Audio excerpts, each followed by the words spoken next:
Hello there.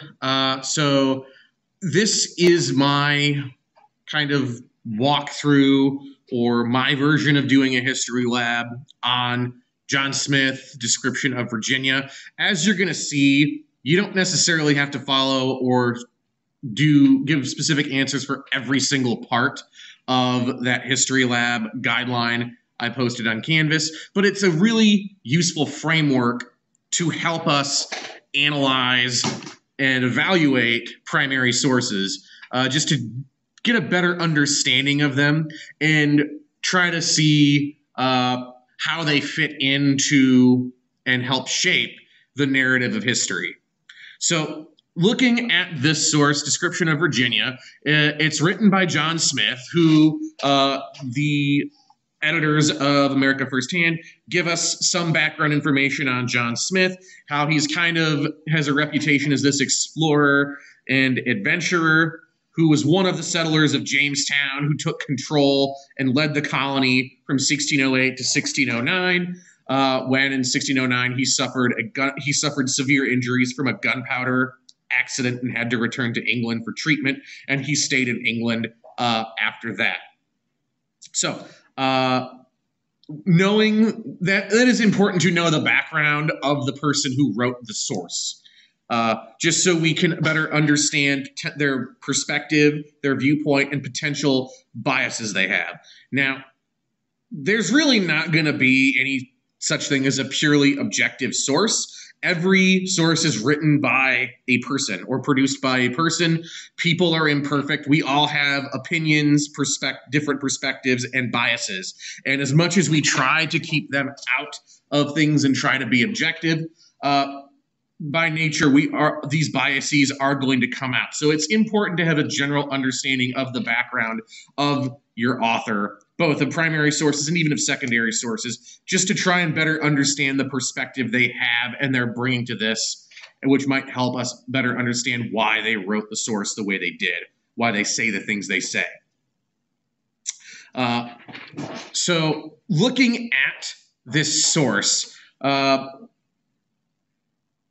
it's a bit unclear about who his exact audience is for it.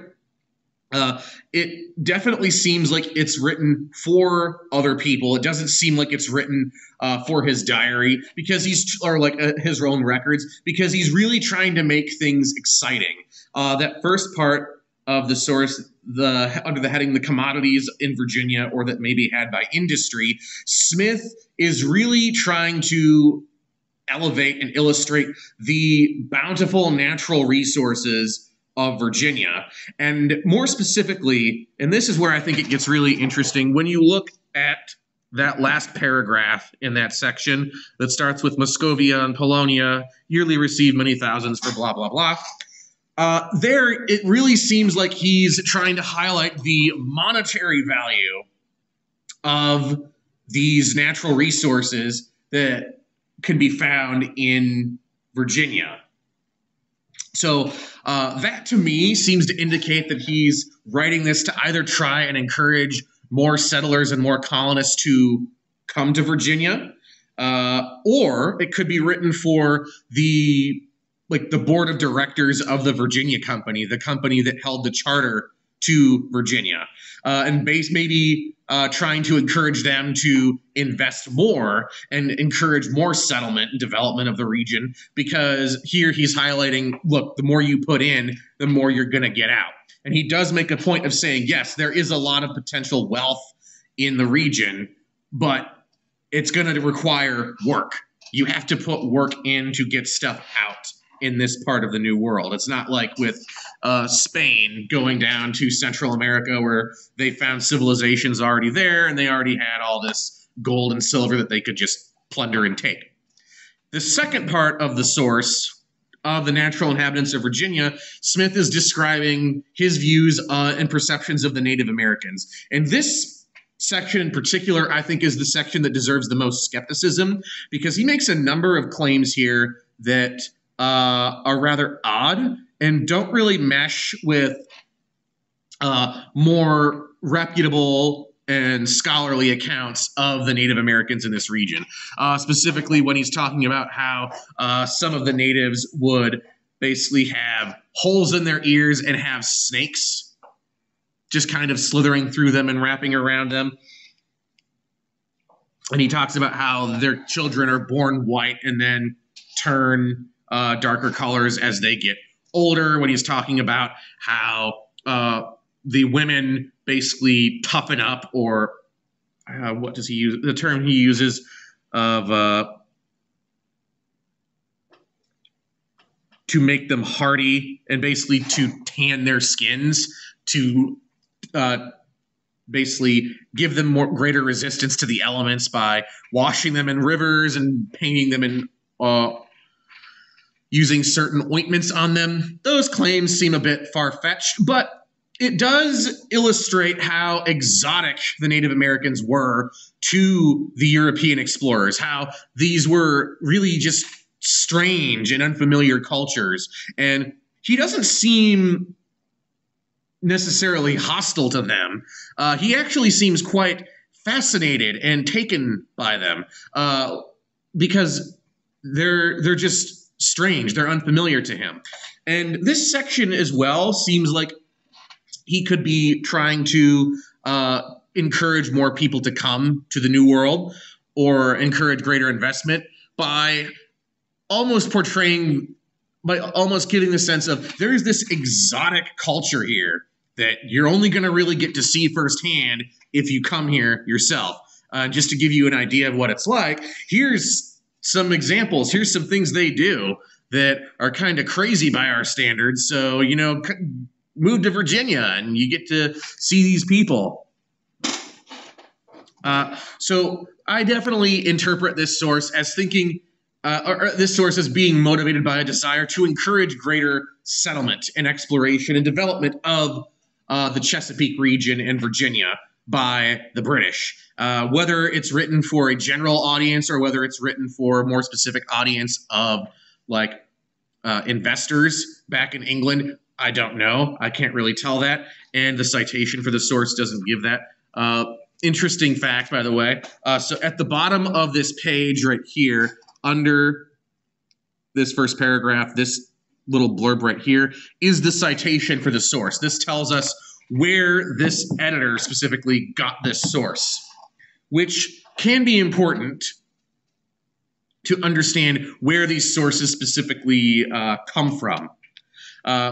And it's also notable in that we can't tell an exact date from this source. We don't know exactly when it was written.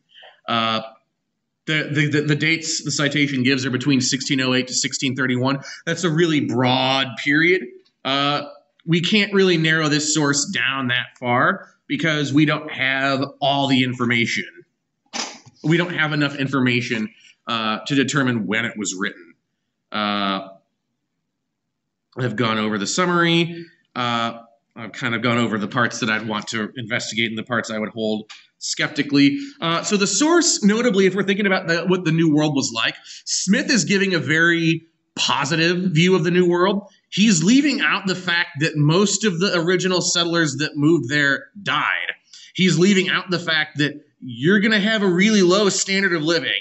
It's really not that developed yet. There's potential, but it's not developed. And if you want to do that, you are going to have to put in a lot of work. He's conveniently leaving all of these factors out. The factors that would probably cause somebody to think twice or maybe discourage them from settling there or moving there. Because those factors would make it not really seem as appealing. And it definitely does give you pause to think about that.